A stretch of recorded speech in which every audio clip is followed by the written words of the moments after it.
এতদিন পরে শুভেন্দু অধিকারী মনে পড়ে গেল মুসলিমদের, যে মুসলিমরা ভালো থাকতে চায় না, সেই জন্য করে মুসলিমরা তৃণমূল কংগ্রেসকে 98% মুসলিম তৃণমূল কংগ্রেসকে ভোট দিয়েছে।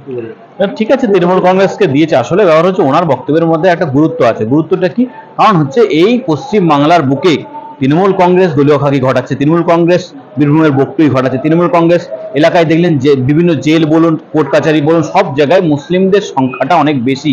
অর্থাৎ মুসলিমরা এখানে নিপীড়িত, নির্যাতিত, এবং সাচার কমিটির রিপোর্ট অনুযায়ী পশ্চিমবাংলার মুসলমানদের অবস্থা নিম্নবর্গের হিন্দুদের থেকেও খারাপ। এবং দেখুন চাকরি বাকরি সব জায়গাতেই একটা বিড়ম্বনার পরিস্থিতি। এবং শুধু তাই নয়, আপনারা দেখলেন বিগত দিনে হাইকোর্টের রায়ে যে মুসলিম ওবিসি যারা ছিল তারাও এক প্রকার মানে ধূলিসাৎ হয়ে গেল, সেটা রইল না।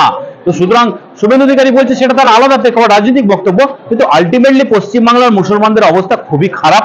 এখানে সামান্য লেবারের কাজটুকু পাওয়া যায় না।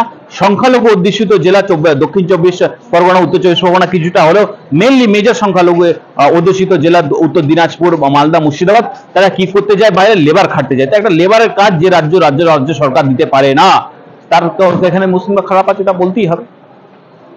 রাজ্য সরকারের বিরুদ্ধে বহু অভিযোগ, নাম বলতে অনেকক্ষণ সময় লাগবে, এবং বেশ কয়েকজন মন্ত্রী, কেউ চেয়ার, কেউ প্রেসিডেন্সি ছিল। তা সত্ত্বেও এই লোকসভা ভোটে ডোমিনেট করলেন, 29টা সিট জিতে নিলেন 42টার মধ্যে। বামফ্রন্ট শূন্য, কংগ্রেস মাত্র 1, অধীর রঞ্জন হেরে গেলেন। কি বললেন? না, 29টা সিট জিতেছে, ঠিক আছে, সেখানে কিছু কংগ্রেসের একটা সিট বেরিয়ে গেছে। এবার ব্যাপার হচ্ছে আপনাকে বুঝতে হবে যারা 29টা, যে মমতা ব্যানার্জি গ্যারেন্টি দিয়ে বলতে পারবে 29টা ওনার দলে আগামী দিনে থাকবে কিনা। বিজেপির ছিল 18টা, দুজন চলে গেছিল, যদি সেই হিসাব ধরা যায় 16টা, পেয়েছে 12টা, বাকি কিছু সিট 10,000-এর ব্যবধানও আছে, এরকম ব্যবধানে আছে। তো সুতরাং এই 29 জনের মধ্যে 29 জন ইন্ট্যাক্ট থাকবে কিনা এই গ্যারেন্টি মমতা ব্যানার্জি দিতে পারবে না। একদিকে দুর্নীতিগ্রস্ত বলছেন সাধারণ মানুষ, একদিকে দুর্নীতিগ্রস্ত তৃণমূল, আরেকদিকে সাম্প্রদায়িক দল বিজেপি। পশ্চিমবাংলায় কার্যত এই দুটি দল ভাগ করে নিলেন তাদের সিটগুলো। 34 বছর রাজত্ব করলো পশ্চিমবাংলায় বামফ্রন্ট, তারা শূন্য রয়ে গেল।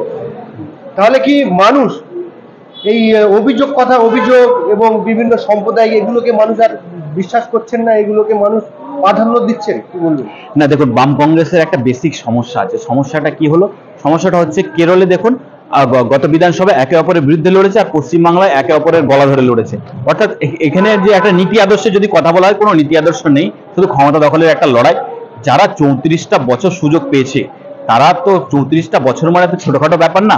তো যারা সেই জেনারেশন যারা আছে, যারা দেখেছে ইংরেজি তুলে দেওয়া থেকে শুরু করে বাকি বিভিন্ন কর্মকাণ্ড যারা দেখেছে, বা লক্ষ লক্ষ যৌবন ধ্বংস হয়ে গেছে, তো তারা সহজে হাত খুলে বামফ্রন্টকে ভোট দেবে বলে মনে হয় না। তারা এখন স্ট্রাগলিং করছে, নতুন প্রজন্মের কিছু ছেলেকে নামিয়েছে, অনেক দেরিতে হলেও নামিয়েছে, তারা কিছুটা ভোট টেনেছে। আগামী দিন হয়তো সে তার আন্দোলনের ভাবমূর্তি দেখে, আন্দোলনের দিক গতি প্রকৃতি দেখে মানুষ বিচার করবে, তবে আসতে বামফ্রন্টের সময় লাগে। আগে তারা নিজের পুরনো ভোট, চলে যাওয়া ভোট, সংখ্যালঘু vote, OBC SC ST vote, এগুলো ফিরিয়ে আনবে, তারপর তারা নতুন ভাবে সিট জেতার চিন্তা করবে। কারণ হচ্ছে সিট থেকে বহু দূরে আছে। বাম কংগ্রেসের জোটটা এক প্রকার হচ্ছে অম্বলের মতন এইবারে কাজ করেছে, হজম কারোরই হয়নি। 34 বছর তারা ক্ষমতায় ছিল, 34 বছর পরে তার বিরুদ্ধে অনেক অভিযোগ, আপনিও কেউ একটা অভিযোগ করলেন। তারা কিন্তু তাদের রাজপাট চলে গেলে তারা সময়ে রাজ্য ঘোরাঘুরি করছে, বিভিন্ন মিছিল করে বেড়াচ্ছে। কিন্তু বর্তমান শাসক দল মামাটি মানুষের সত্তার প্রতিকূলে যারা ক্ষমতায় ছিল, তাদের অধিকাংশ জেলে, অধিকাংশ নামে বিভিন্ন এলিগেন্স আছে, ইডি সিবিআই তাদের মানে ডাকছে। ঠিক আছে, কিন্তু মানুষ আপনাকে বুঝতে হবে যে মানুষ তো এত কিছু দেখার পরও বাম কংগ্রেসের দিকে ভোটটা দিচ্ছে না। তার মানে কি বাম কংগ্রেসকে বিকল্প মনে করছে না এই মুহূর্তে মানুষ? যদি বিকল্প মনে করতো তাহলে তো বিধানসভায় একটা খাতা খুলতো, লোকসভায় একটা খাতা খুলতো। করছে না, কারণ হচ্ছে তাদেরকে মানুষ বিশ্বাস করে না। তো বিশ্বাস অর্জন করতে গেলে পশ্চিমবাংলার মানুষ আন্দোলন দেখতে চায়, পশ্চিমবাংলার মানুষ লড়াই দেখতে চায়। লড়াই আসুক। আজকে বামফ্রন্ট বলতে পারবে তারা একটা বিডিও অফিস 24 ঘন্টা ঘেরাও করে রাখার ক্ষমতা আছে কিনা? যদি সেই ক্ষমতাটা না থাকে, তাই আমি লোকসভায় সিট জিতবো, বিধানসভায় সিট জিতবো কি করে ভাবে? একটা পৌরসভা ভোট হলেও দেখা যাবে সেখানে জামানত জব্দ হচ্ছে। এবং বামফ্রন্টের এখন অনেক দেরি আছে।